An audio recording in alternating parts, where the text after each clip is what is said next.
Let's talk supply chain. So welcome to the show, Don. Well, thanks, Sarah. It's great to be here. I am so excited to have you here. I mean, your career has been incredible, and what you're doing at Optilogic now is really exciting. It's allowing us to see the future of supply chains, and we can't ask for much more than that. So let's dive in because I have a lot of questions for you. Now, you have an incredible entrepreneurial career history, which could be a whole show in itself. So just give us an overview of what that journey has looked like and how it ultimately led you to found Optilogic. Sure. So a lot of times the mistake is to think there was a master plan or a grand strategy. Um, I tend to think, I see a problem, I want to solve the problem, I want to try to impact it.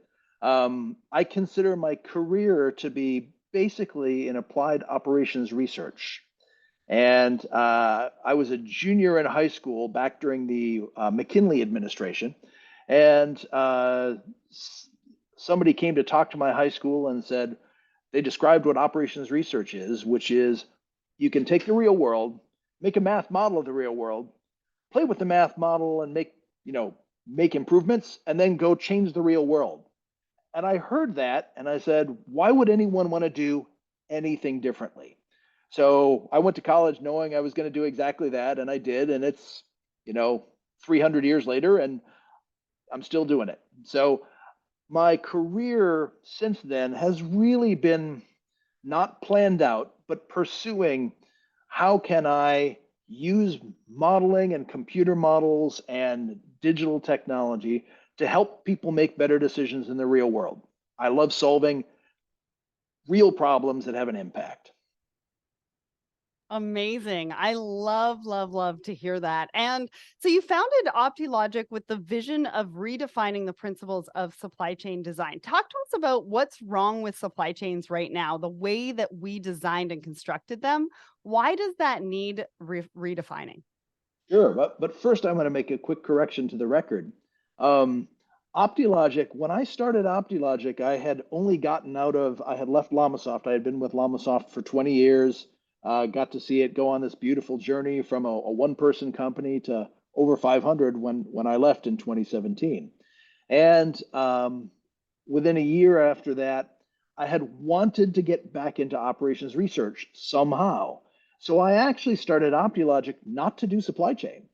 I started it to be a generic platform, a super nerd, like place you could nerd out.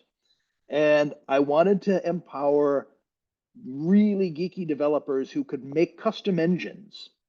And so we thought of it as a development and deployment studio for mathematical engines. So you could build cool one-off work streams, and then we had an API layer built around it. So as each of our developers might come on there and build a new solution, they've also got an API around it, which solves the issue of deploying that engine. And then that's been classically a really difficult problem.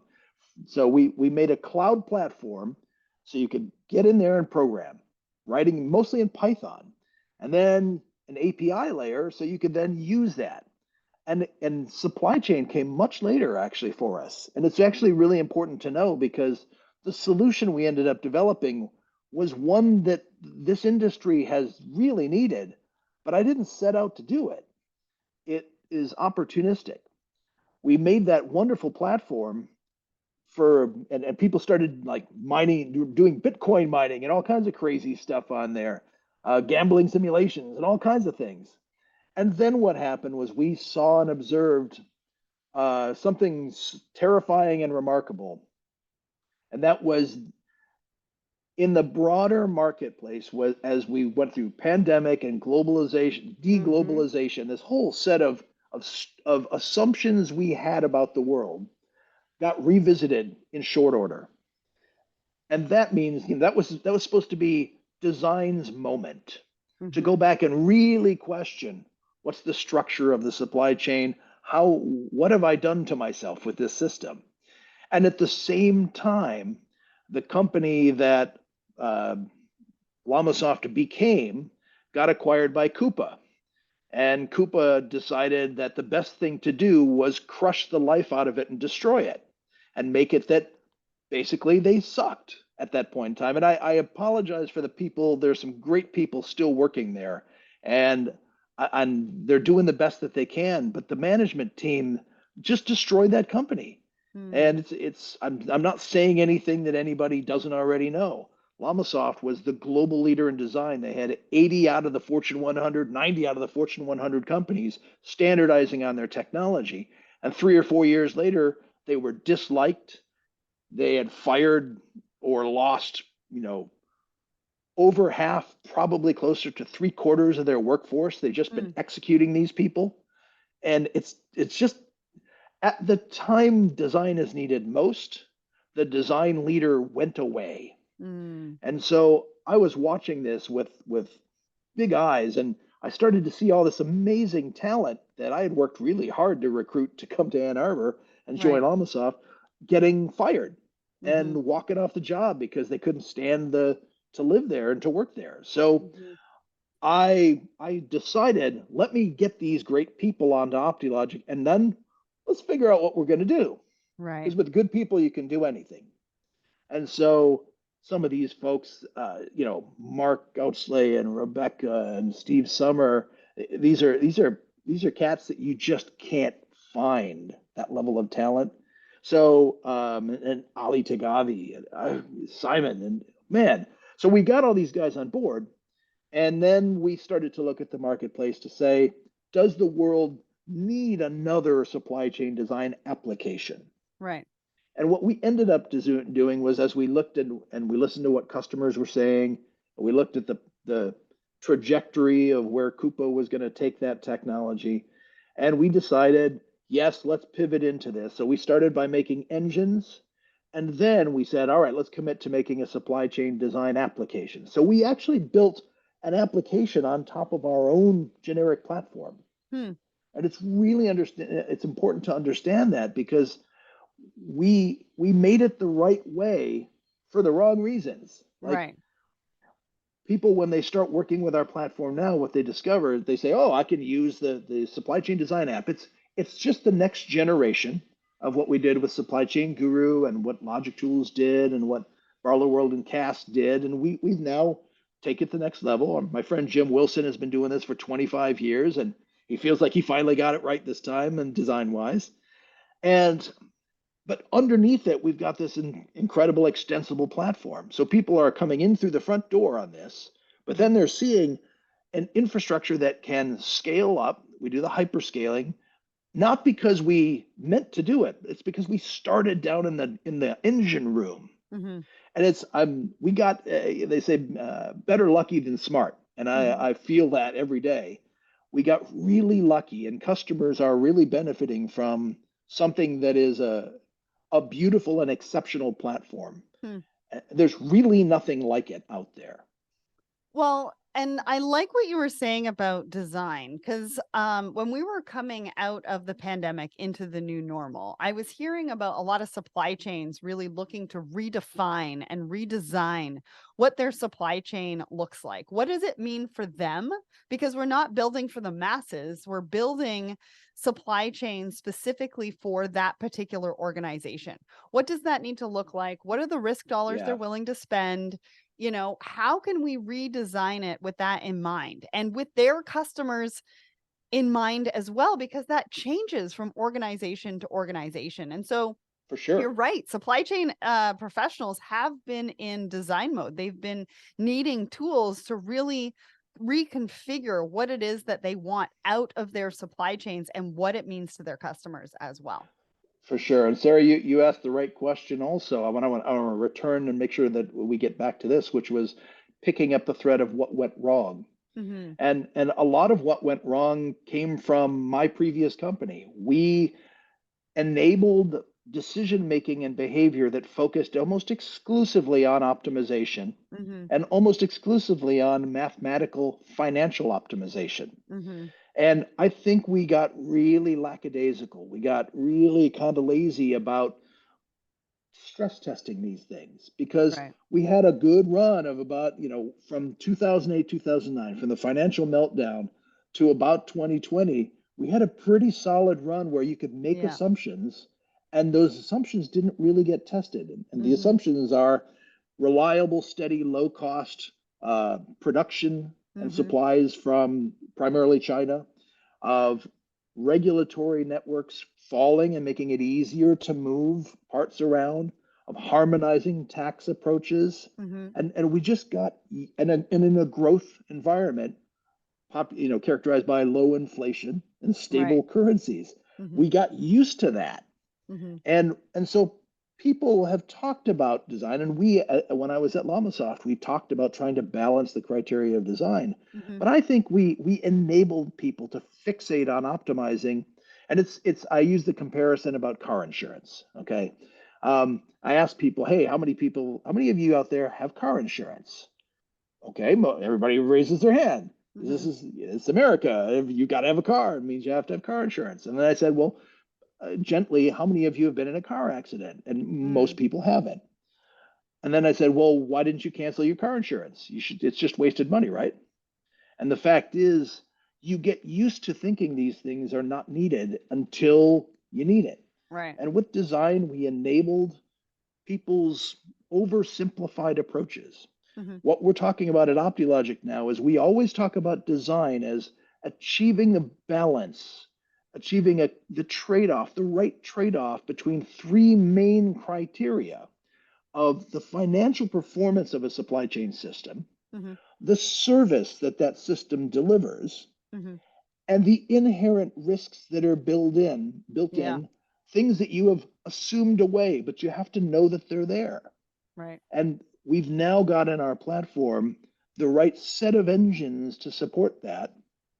And really, we spend our time trying to change the way people think, Mm-hmm. as opposed to fixating on cranking out the optimization. Optimization is a core part of this, but it steers people into making risky decisions because you just don't notice them. Mm-hmm. And we made the controversial decision to take our risk engine and weld it to our optimizer. Whenever you optimize a network, you get a risk rating. Mm-hmm. You We can't make you listen to it, but we put it there like a Yeah. darn mattress tag, okay? It's there. And from a system, a service perspective, we've made it that the simulation is easier than ever so that you can test it out and see what service you're going to get. And there's no escape from this trade-off. And those are where the hard decisions have to be. Mm-hmm. Because there are times in a company's, in a company's journey, they may have to grab for the optimization. Mm-hmm. They say, I've got to go for the financials, but I'm loading up on risk. Right. And what we think of is that if you load up on risk and you don't know about it, you're a baby gambler. Mm-hmm. You're just at the blackjack table throwing bets out there and you don't know what you're doing. Right. Executives are professional risk takers. We try Mm-hmm. to manage and minimize, but you never eliminate risk. Right. So It's always there. it's always there. So in the design side, we must do you the service of saying, here's what the risks are. Mm-hmm. And what does it mean? Well, the decision maker is going to have to decide, is it worth it to take that risk on or not? Yeah. So, the big game we're hunting here, Sarah, is getting supply chain executives, senior executives, to own their design as Mm-hmm. a trade-off of these main characteristics of performance. And those characteristics change based on what their strategic objectives are. Mm-hmm. And the actual trade-offs change as well. China looks a lot riskier now than it did 5 years ago, doesn't it? Mm-hmm. And so now you may want to rebalance, Rebalance. and Yeah. and and how you rebalance, that's design Right. is always designing the future state so you can move towards it, and it's never over because the world doesn't stop changing. So I'm gonna pause you right there. Are you holding your laptop? Because like you keep Oh, yeah, moving. yeah, yeah, sorry, let me do that. I feel like we're in the middle of what was that movie where they were running through the woods and they were Oh, Blair Witch Project. Okay, yes. yeah, yeah, yeah, yeah, Okay. yeah. I wasn't sure if All you right, were holding sorry it about or that. what was happening because it was just moving a little bit. Okay. No, it's fine when I'm not animated, but once I get all torqued up, then I Yeah. start moving. So Okay. And then Thank you. Good call out. I noticed somebody was walking behind you. I just want to Yep. make sure because you're looking up and it looked like they had a skirt. So I don't want to make sure, I would just want to make sure it doesn't walk by you again. Okay. I am not going to stop my wife from coming down the stairs No, no, because no, I'm we're not leaving here in a asking you minute. to. But I'm just saying on camera. I just want to make sure that like we're good. I think she's French, so she has very different ideas about what how much skin to show on a podcast. So Okay. All right. that's a Got joke, you. by I the mean, it way. wouldn't be But my job if I didn't say anything. she'll be fine, Okay. actually. All right. So we got through the second question. So now I'm going to do a deeper dive like who is Optilogic? What do you do? Okay? We're going to start there. Is Sure, that okay? that's fine. All right, let's do it. So before we dive a little bit deeper, who is Optilogic? What exactly do you do? How do you help your customers? Now we talked about design, but what is exactly what you do at Optilogic? Sure. So it's important to start from the concepts of design because we're not a tools company and then the ideas come later. We start from the ideas about enabling people to look ahead, design the future, create a situation that they want to move to, get the supply chain Mhm. constructed, and then we hand it off and other people do the management and the planning. Now, Optilogic, we created the solution, and we think that this is a major breakthrough, a 100% cloud-based native platform to do all aspects of supply chain design. And by doing this, it does mean that you get our clients out of the business of dealing with hardware, dealing with setting things up. Mhm. It's a major breakthrough. So Optilogic makes the Cosmic Frog application for supply chain design. Cosmic Frog sits on our underlying platform called Atlas, and that's our development and our OR platform underneath. Mhm. Okay. And the last part is for technology like this, you have to have services and support. So Optilogic has a team of customer facing folks, coaches, trainers, a very limited amount of professional services and consulting. And what we sell is really a design solution. And what that means is we tailor it. If you need the software and you don't need much training, that's what we'll provide. If you need more services, Mhm. then we'll adjust to provide that. Does that make sense? Yeah, yeah, absolutely. I like the fact that you don't necessarily need a lot of training. And so if I'm in the audience, really understanding what it is that you do and understanding the importance of design, who are those customers? What do I look like? Because you talk about supply chains on a global scale. So are you Mm. also talking about growing with companies? Who is your ideal client? Yeah, sure. So think of it this way. If you are a very small company, if you're a three-person retail store, Hmm. you still have actual complicated supply chain questions to solve, Yep. right? When do I reorder? Should I get it from this supplier? How much should I stock on the shelf? But you really don't have much time to do any of that. Step back and analyze it. Hmm. Okay. And we find that this continues, that some of the most interesting problems are companies that are in the 100, 200, $300 million range annual revenue. They have complete supply chains, but they have almost nobody who can step back and analyze the Yeah. whole system. Hmm. So, So true. and we've looked at at the way these org charts actually change over time. You asked about who our ideal customer is. Our ideal customer is anybody who is looking to redesign their network and figure out what's the supply chain they need. Mm. Sometimes that company is big enough where they have people on staff whose full time job it is to analyze and design. We tend to see this inflection point when companies get, as a rule of thumb, over about $1 billion a year in revenue. Mhm. We start seeing that a VP of supply chain or a chief supply chain officer role is there, and Mhm. that person ends up having a couple of people on staff who are full time analysts and designers. Mhm. Before then, if you're smaller than that, you still have the problems, but you don't have the extra budget to have full time staff. So those guys will often rely on the smaller companies rely on consultants Mhm. and trusted partners, and we'll work directly with those consultants. We love those guys. Amazing. Once a company gets over $1 billion or so, approximately, and especially once you get over 2 billion, there's a group of people in that company whose full-time job it is figuring out modeling on out and designing the supply chain. Mhm. So it's easier to find those folks in the larger companies, but it's not because smaller companies don't have needs, it's because they don't have people and Mhm. bandwidth. So Mm. when we get talking to folks, if you're a larger company and your job is network design, supply chain strategy, supply chain modeling, we're probably already talking to you. We're in our little field, we're kind of a big name.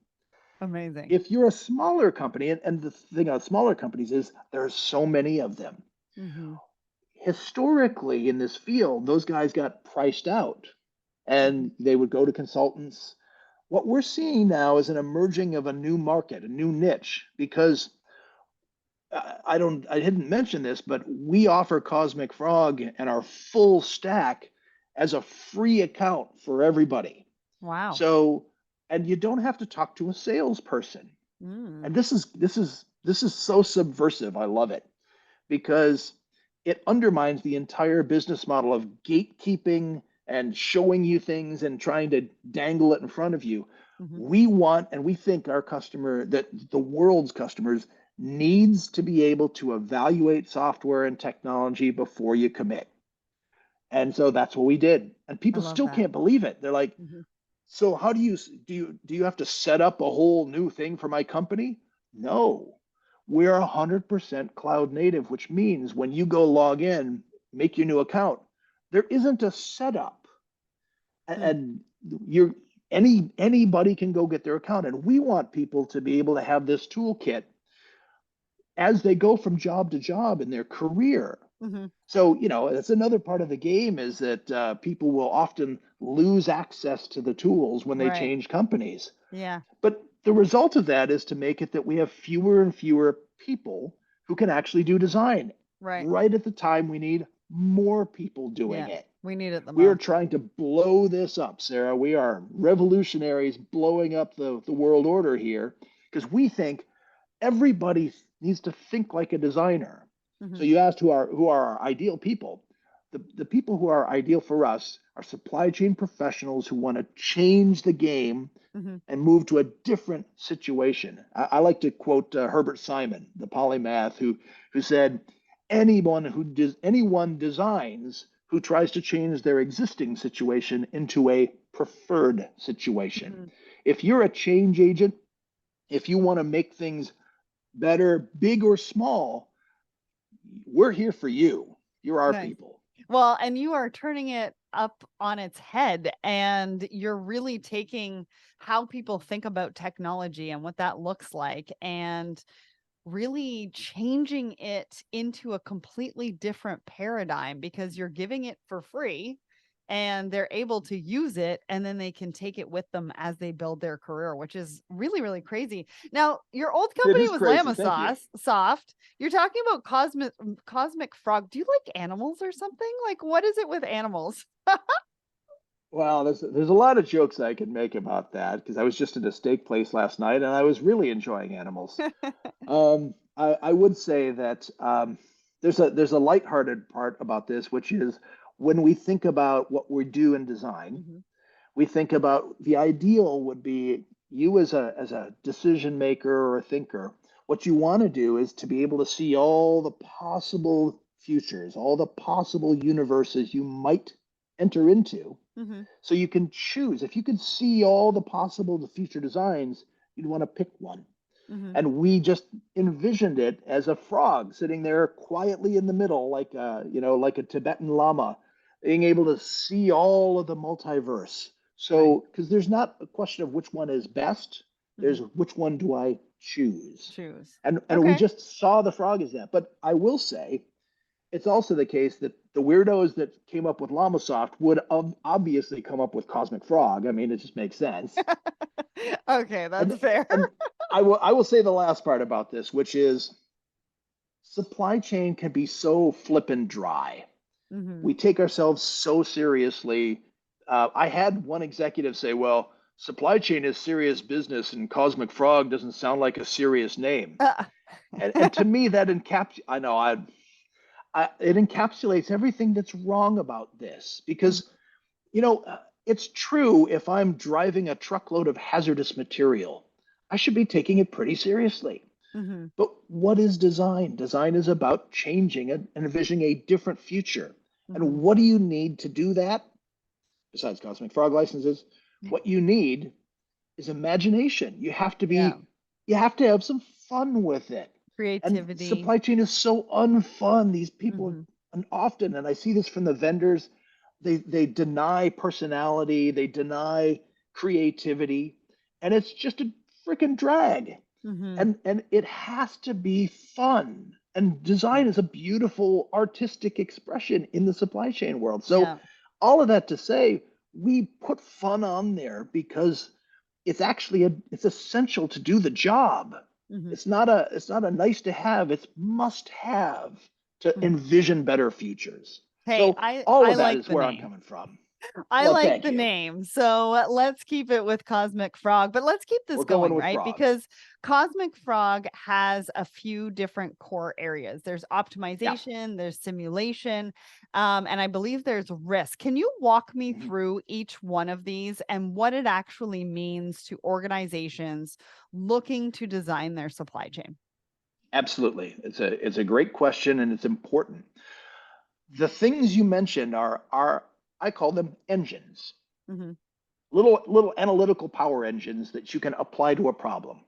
And let's take the first one, optimization. Optimization is it's a noun and it's generally speaking a whole class of problem solving approaches to take a mathematical approach to a model and solve it analytically to find what set of inputs maximizes an output, an objective function.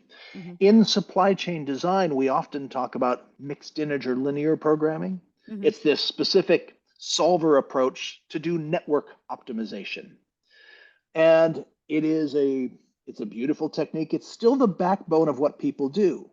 But network optimization assumes away a lot of stuff like time, complexity, stochastics, randomness, variability. It doesn't model those things and it doesn't model risk. It just takes a math problem, a approximation of your network and solves it. We, tapped into biggest amount of experience in the industry to do a world-class network optimization engine. It's in there, but what we've been talking about is trade-offs.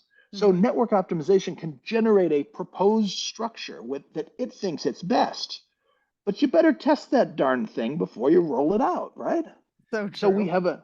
we have a simulation engine, and the simulation engine does not tell you what to do. It doesn't predict an optimal answer. It just says, if you use this network with this set of business rules, here's what you're going to see. Not just services, but financials and stock out performance and all of the metrics. So network optimization is just a tool to generate a proposed change. Hmm. Simulation is a test environment to figure it out. And if I often I don't even need the optimization engine because I already know I'm looking at this path or that path. The right way to do it is simulate both paths and Hmm. then see how well those metrics stack up. Okay. The third engine we talk about is the risk engine. And our risk engine, and we built it ourselves. We developed the methodology. It's completely proprietary, but it's also very wide open. We publish all the calculations that are in there. Hmm. You can construct your own version of this thing super easy. And for our customers, if they want to see how it gets calculated, we show it to them. Hmm. There's nothing hidden there. It's a risk rating engine, is the way to Huh. think of it. There's Okay. so much confusion around risk. If I take a supply chain configuration, a supply chain's design, Hmm. and then I rate it to say, okay, my customers and demand are concentrated here. My suppliers are concentrated here. I've got this supplier that I have one supplier that is somewhat unwisely located next to a biohazard level 4 weapons Okay. lab in Belarus. Right. I probably would want to know that. Hmm. And so we risk rate it and then we flag all of the in red the risks, and risks can be single sourcing, risks can be too much complexity, can Hmm. be too much concentration. It still might be the right answer, but we rate it. And Huh. it can take any structure and do that. And So so those are the three main engines. We have So a with couple of others, but yeah, So with that risk, like if you're at like yeah, 9.4, are there like yeah. big flashing lights and you're Oh like, yeah. do not enter here? Or what does it look like? Because you We seem like a fun guy. And so when so you're designing this software, I'm pretty sure you are putting some fun things in there. So I think it's awesome that you go into flashing lights. Like we're color coding these things for sure. And we do the red and green and yellow and stuff, Okay. but I love the flashing lights. And I actually there's a few cases where we do sound effects. Okay. There is, for example, a hidden an Easter egg game for where you can get into an asteroids kind of thing where you end up trying to Okay. blow up little llamas in space. It's pretty Mm-hmm. funny. Okay. Um, but to your point, it's not it doesn't matter what the risk rating is. Mm-hmm. It matters why it is calculated like that. So it's Why? Yeah. more important to take the drill down. And that's what we focused on is great, you get a number. What's the difference between 9.5 and 9.4? 0.1 is the Right. answer. It's meaningless. Mm-hmm. The important thing is when you look at the 9.4 and you see all greens but one big red block, Mm-hmm. and then you discover that your one warehouse has been put next to a shaky nuclear plant in Right. China. Yeah. That's probably something you want to know. Yeah. Now, you might still make that choice, but up until Cosmic Frog, we weren't even telling people about that. And Mm-hmm. you know, I hope the few competitors that are sort of in the ballpark, I hope they catch up on this one because the problems are bigger than any one vendor. I hope Mm-hmm. everybody signs on to getting decision makers to think better and to think more clearly about the bigger Yeah. picture. That's Well, and certainly to what we're think doing with risk. Yeah, and to think differently about the risk. I mean, we talk about risk all the time. I talk about risk all the time. People come on the show, we do LinkedIn Lives, we're talking about risk. Where do we want to spend the risk dollars? But how do you determine where you want to spend those risk dollars? What does that look like for you? What is the risk tolerance, right? Maybe the risk tolerance in sourcing is different from the risk tolerance in procurement. And maybe we need to figure out what that balance is, but you can't really figure out that without all of the details. And it could be That's as right. simple as that warehouse being close to something that you don't want to be close to, especially if something that you're talking about is around maybe your products around sustainability. I mean, who knows? It's different from for every organization. Now, That's talking right. about case studies, can you paint us a picture of when a client, what was the challenge that they were having? What was the solution that you provided to them? And what was the ROI and benefit they assumed from working with you?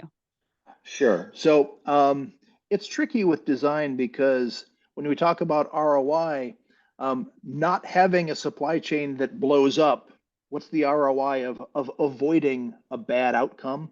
That's true. It's really, really hard to do that. This has actually been traditionally a problem in simulation technologies in general. Hmm. How do you quantify avoiding doing stupid things? I mean, there's a kind of a way to do that, but there's so many assumptions that go into play. Hmm. It's easier when you get closer to operational and planning because you can say, here were my financials with this supply chain. I kept the same supply chain but made different decisions. Hmm. That's called planning, and Right. you can tend to prove those on out. In the design side, it is supporting big decisions. Hmm. And what I would say is we have some great customers. Payco Pallets was one of our first early Okay. customers. Hmm. United Rentals is a fantastic customer. Hmm. Our friends over at Sumitomo have made us big in Japan. Hmm. And Sumitomo's team is out there doing inventory and inventory simulation at a really advanced level.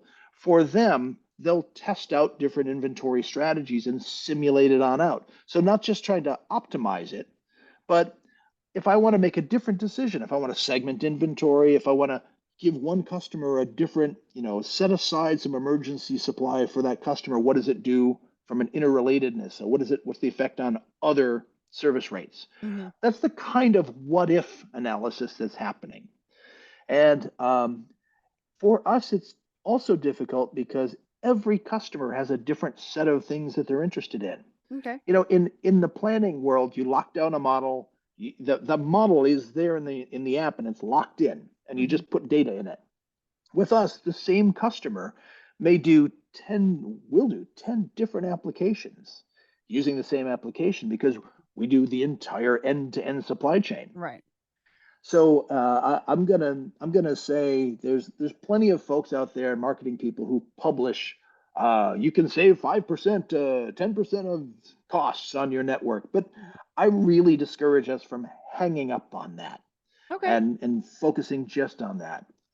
Um, let's see. I think I answered most of your question in You terms did. of case studies and things.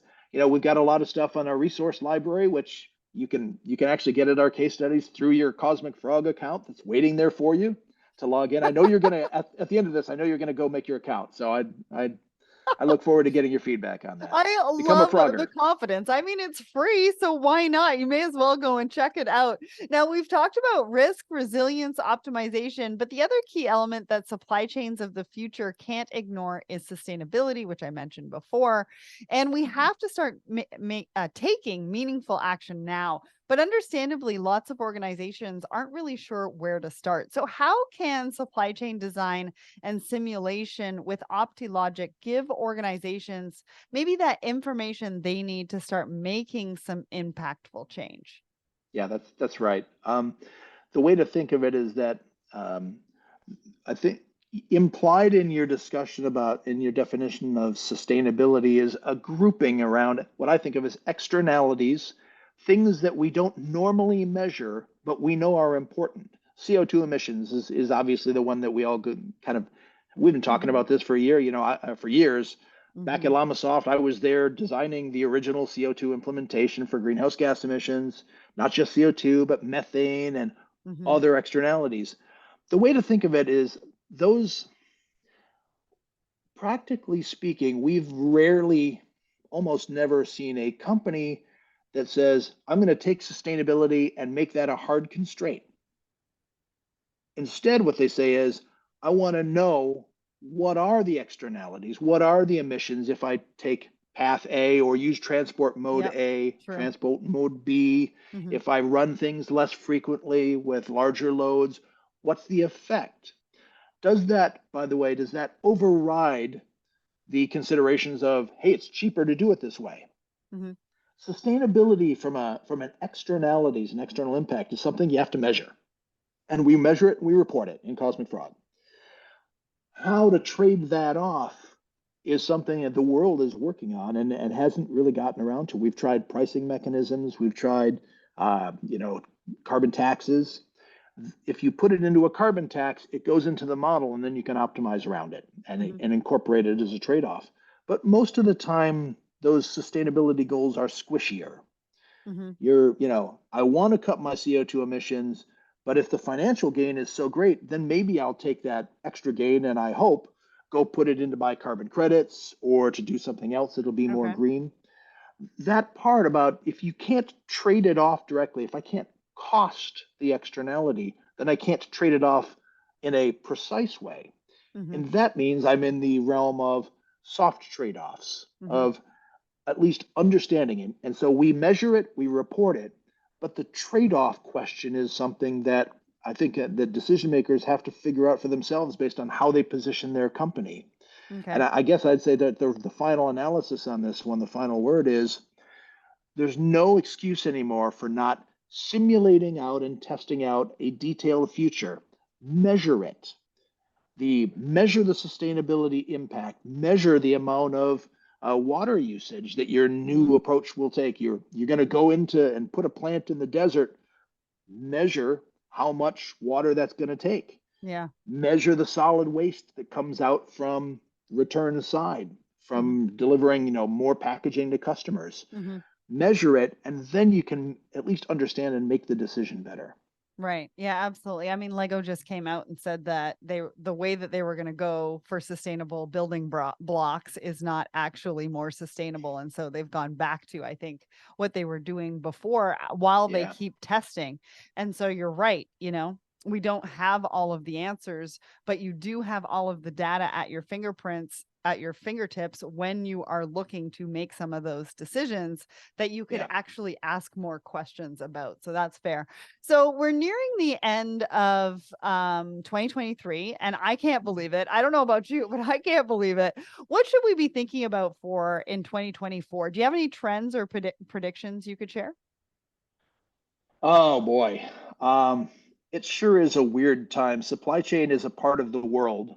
And Hmm. so many of the problems I see in supply chain are related to the world. One of the biggest ones is misinformation and bullshit, Okay. and or corporate marketing, as it's Hmm. called in many vendors. I think that I will encourage all of our clients, prospects, everybody that's out there.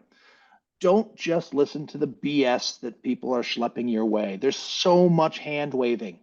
You know, when someone says and they're advertising or talking to you about their supply chain solution, they say it's an AI enabled enterprise platform. What the F does that even mean? Hmm. You know, AI what? What did your AI do? The inexplainability of AI is getting it into some real trouble now. It's just a magic, it's a thing, right? You just say that you have it. I think customers have to be much more demanding. If they don't understand what a vendor is saying to them, Hmm. it's not their fault, it's the vendor's fault. Hmm. I think we need to get back into speaking precisely, cleanly about what we have, what we don't have, what we do, and insist that if someone is waffling or hand waving, they're wrong. Hmm. They need to come clean. We need to push back on the misinformation, disinformation side of this. Okay. Hmm. So that's one thing. I think another thing is technology investments over a long term have been more and more and more expensive. If you go through a process to pick a solution to a new supply chain application in whatever space you're talking about, and you go through a process, you pick the vendor, it costs so much money, it takes so much time, and then you discover you were sold a lemon. Hmm. That happens.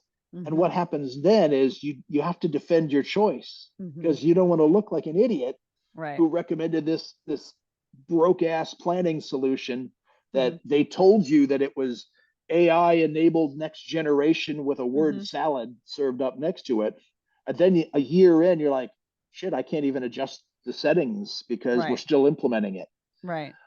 I feel bad for those procurement processes. I think the trend is going to continue to be lighter weight, easy to configure, access to it before you implement. Hmm. And you can say, well, gosh, that's really hard, but I don't care. It's where the world is going.